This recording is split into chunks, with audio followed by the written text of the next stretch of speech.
Sometimes, a single decision can shake the world. In the realm of geopolitics, such moments are rare, but when they happen, their impact is felt far beyond borders. In November 2025, Indonesia did just that, sending shockwaves through capitals across the globe. Jakarta announced a $9 billion deal, not for infrastructure, but for fighter jets. This was not just a purchase, it was a statement. The supplier, not the US, France, or Russia, but China. This choice broke with decades of tradition and expectations. Indonesia would receive 3 squadrons of Chengdu J-10C vigorous Dragon fighters, instantly shifting Southeast Asia's strategic balance and signaling a new era in regional air power. Washington and Paris were stunned. For years, the US had courted Indonesia as a key Indo-Pacific partner. France had nearly closed a Rafale deal, hoping to cement its influence in the region. Instead, Indonesia's pivot to China signaled shifting allegiances and a new era of regional power dynamics. The message was clear: Indonesia was charting its own course. In Beijing, the deal was hailed as a triumph of South-South cooperation, a symbol of growing trust and partnership between two rising powers. This wasn't a sudden move, it was the result of years of diplomacy, economic pressure, and Indonesia's reassessment of its global role. Behind closed doors, negotiations had been ongoing, with both sides weighing risks and rewards. Indonesia has long prided itself on a free and active foreign policy, but this deal marks a pragmatic tilt. It reflects a willingness to adapt in a rapidly changing world. Jakarta weighed its options and chose what it saw as best for its national interest, even if it upset old partners. The decision was not made lightly, but with a clear vision for the future. As ASEAN's de facto leader, Indonesia's military choices ripple across the region. Neighboring countries are now reassessing their own defense strategies. A major ASEAN power flying China's top fighter changes the South China Sea equation and raises questions about working with Western-equipped allies. The balance of power is shifting and uncertainty looms. The Jakarta jolt is more than a procurement, it's a declaration of independence in a world defined by great power rivalry. It's a bold move that challenges the status quo. The region is watching, and the implications are profound. Every capital in Southeast Asia is recalculating its next move. Indonesia has redrawn the skies and the rules of engagement. The world will be watching what comes next. To truly grasp Indonesia's military needs, you must first understand the unique and complex geography that defines the nation. Indonesia is an immense archipelago, made up of over 17,000 islands, stretching an astonishing 5,000 kilometers between the Indian and Pacific Oceans. This vast expanse makes Indonesia the world's largest island nation, with a coastline longer than that of the United States. Securing such a sprawling, porous territory is a monumental challenge for any military, requiring constant vigilance and coordination across land, sea, and air. The Indonesian Air Force is tasked with policing massive, fragmented airspace, deterring foreign incursions, and responding rapidly to natural disasters and emergencies that can strike anywhere across the islands.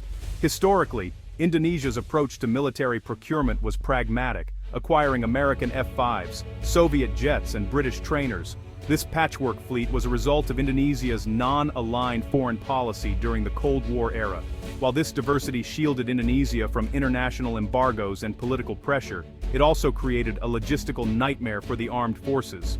Each aircraft type required its own unique supply chain, specialized maintenance, and separate training programs for pilots and ground crews. The result?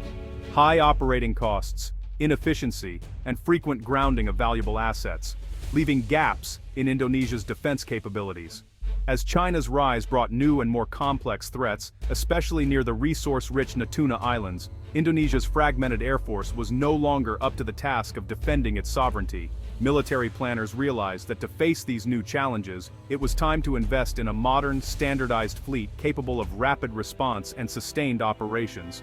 The era of buying a few planes from everyone was over. Indonesia was ready to chart a new course for its air force and its future. Indonesia's air force was long dubbed the Gado-Gado fleet, a colorful but chaotic mix of aircraft. American F-16s, Russian Sukhois, British Hawks, Korean T-50s, diversity that once symbolized independence now bred inefficiency. Maintaining separate logistics and training for each type was unsustainable. A 2023 audit found nearly 40% of combat aircraft were grounded at any time. The Gado-Gado model had become a liability, not a strength. standardization was now urgent. One modern, multi-role fighter to streamline logistics and boost readiness. The goal, an integrated air combat system, not a patchwork of assets. The Ministry of Defense launched a comprehensive search for an affordable, capable, next-generation fighter. The Gado-Gado era was ending, by necessity, not choice. Against Western and Russian rivals, China's J-10C Vigorous Dragon emerged as the surprise winner. The J-10C, a 4.5-generation multi-role fighter, rivals the latest F-16s with advanced ISA radar and long-range PL-15 missiles. China's offer was not just cheaper, it was comprehensive. For $9 billion, Indonesia got jets, simulators, armaments, spare parts, and extensive training. Crucially, the deal included technology transfer and local production. Beijing agreed to set up a joint maintenance facility and allow local assembly of components. This appealed to President Widodo's ambition to build Indonesia's defense industry and create high-tech jobs. The J-10C was good enough, a leap in capability, affordable, and with industrial benefits Western suppliers couldn't match. For Indonesia, it was a complete package, military, economic, and strategic. The Vigorous Dragon was more than a fighter, it was a catalyst for national development. Western manufacturers fought hard for Indonesia's business. The US offered the advanced F-16 Viper, promising continuity but with a high price and restrictive end-user agreements. France's Rafale was technologically superb but the most expensive, and its local production offer lagged behind China's. Jakarta remembered past Western embargoes, painful reminders of political strings attached. The risk of future supply cutoffs weighed heavily. China, in contrast, promised no political conditions and emphasized mutual respect. Its package included industrial benefits and fewer restrictions. For Indonesia, the Chinese offer was simply too logical to refuse. The decision was pragmatic, not ideological. Despite the geopolitical risks, Jakarta chose the deal that best served its interests. Indonesia's landmark deal to acquire Chinese fighter jets is sending shockwaves through Southeast Asia, signaling a major shift in the region's military balance and raising eyebrows among both neighbors and global powers. As the largest and most influential member of ASEAN, Indonesia's defense decisions have a ripple effect, shaping the security landscape and influencing the strategic calculations of every country in the region. While this isn't a formal alliance, the agreement forges a deep and lasting strategic partnership with China, bringing the two nations closer than ever before in terms of defense cooperation. Integrating Chinese hardware and training into Indonesia's military will align its defense ecosystem with Beijing's for years to come, potentially transforming how Indonesia operates and maintains its air force. This move further complicates the already tense dynamics in the South China Sea.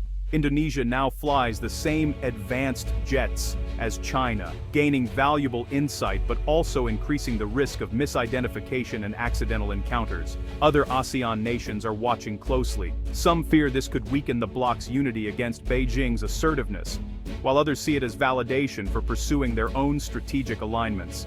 The deal threatens to deepen existing divisions within ASEAN, making it even harder for the group to reach consensus on critical security issues. For Australia, this development presents new challenges.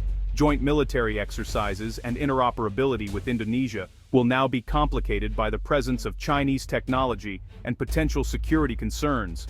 Canberra now finds itself bordering a nation whose air force is increasingly built around the technology of its primary strategic rival, forcing a reassessment of its own defense posture. The region's security architecture is being fundamentally rewritten, with new alliances and rivalries emerging as countries adapt to Indonesia's bold move. Indonesia's choice is forcing all its neighbors to rethink their strategies, ushering in a new era of uncertainty and competition across Southeast Asia. The J-10C deal brings benefits, but also risks. Indonesia's air force will depend on China's supply chain for critical components. This gives Beijing potential leverage over Indonesia's military readiness. Cybersecurity is a concern. Modern fighters are flying computers, and integration with Indonesia's networks could create vulnerabilities. There's always a risk of hidden backdoors or data leaks. Politically, reliance on Chinese tech may limit Indonesia's freedom to oppose Beijing's interests. Would Jakarta challenge China in the Natuna Islands if its air force depends on Chinese goodwill? Western partners may also restrict intelligence sharing and joint exercises, fearing leaks to China. Indonesia is betting it can balance these relationships, but it's a delicate act. The price of modernization is a new kind of dependency. The J-10C announcement put Indonesian diplomacy into overdrive. Jakarta reassured Washington and Paris. This was a pragmatic, not geopolitical choice. To the West, Indonesia frames the deal as transactional. To Beijing and at home, it's a triumph of independence. Within ASEAN, Indonesia must mend rifts and argue that a stronger military benefits regional stability. The government will tour regional capitals, stressing its commitment to ASEAN centrality and a rules-based order. Indonesia's size and strategic location make it too important to isolate. Western partners may cool relations, but they can't afford to cut ties. Indonesia is walking a diplomatic tightrope, confident its geopolitical weight will keep it balanced. The world is watching how well it can manage this balancing act. Indonesia's $9 billion J-10C deal is more than a military purchase, it's a calculated risk for a new era. Jakarta chose affordability, industrial growth, and autonomy over traditional alliances. If successful, Indonesia will gain a modern, efficient air force and a stronger defense industry. But the risks, technological dependence, political leverage, and strained Western ties, are real. The deal could weaken ASEAN unity and complicate regional security. Indonesia is venturing into uncharted territory, with long-term costs still unknown. Its success depends on skillful management of complex relationships. This moment may mark a turning point for Indonesia and Southeast Asia. Middle powers now have more options and are willing to disrupt the old order. For Indonesia, playing the long game may be the only way forward in a multipolar world.